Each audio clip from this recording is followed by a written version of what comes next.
Sir Boy. Ano Sir Boy?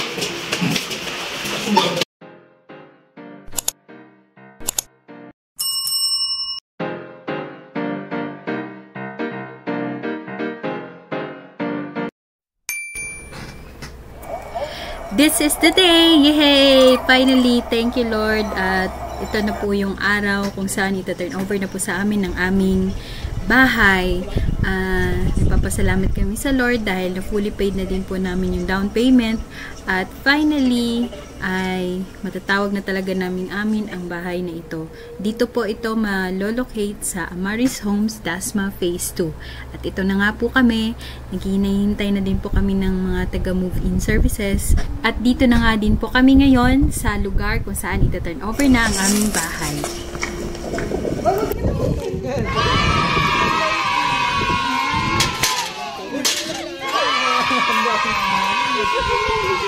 Kaya nga eh, mama sa kotse.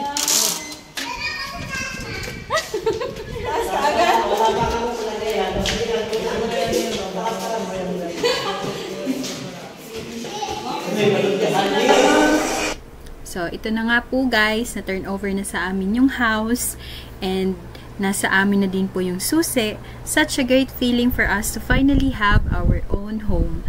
So, nagpapasalamat po kami, lalo na po sa My City Homes family, kung saan po ako nagtatrabaho dahil kung hindi kay My City Homes, hindi rin po kami makakakuha ng bahay. At sobrang salamat po sa aming boss, Ma'am Rosie and Sir John, dahil sa opportunity at privilege po na makakuha kami ng bahay sa My City Homes. Truly Lord, napakabuti niyo po sa amin.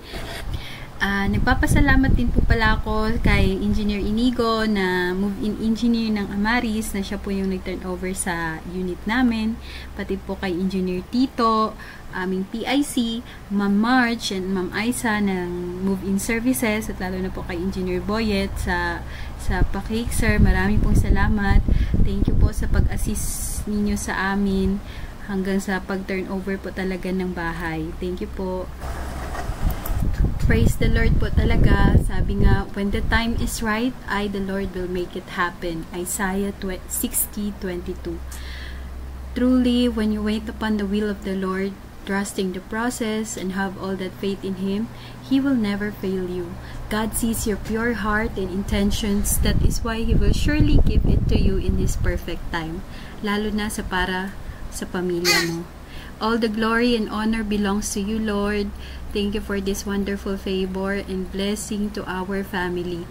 We are so much in awe of your greatness in our lives, despite our shortcomings and failures in life. You have truly been faithful to us, Lord. Thank you for everything. We are very thankful and grateful that after 2 years of waiting and surviving, Diyos ko po, grabe, may mga personal battles pang pinagdaanan, trials and struggles din na kinakaharap sa araw-araw, still nakayanan pa din naming mag-asawa pong Losi.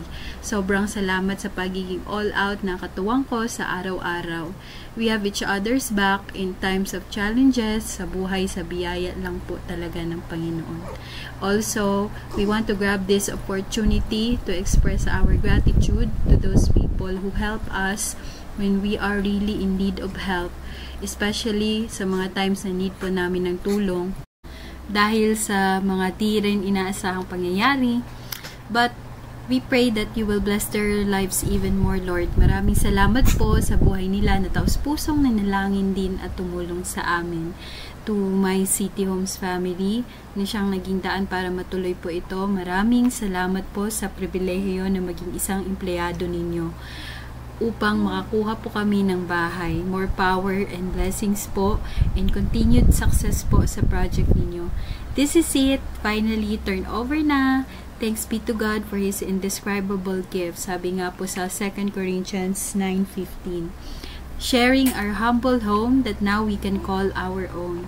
Sabi nga, kung kaya ng iba, kaya mo rin. Magtiwala ka lang, hindi sa paraang alam mo lang, kundi sa paraan na alam ng Lord para sa'yo. Mas maganda pa rin ang nakalaan ng plano ng Lord para sa'yo. Thank you for the provision, Lord. May mga gagawin na taayusan pa, pero kakayanin pa rin. Kunting tiis na lang, makakalipat na din kami. Mag-iipon ulit pang budget pa muna.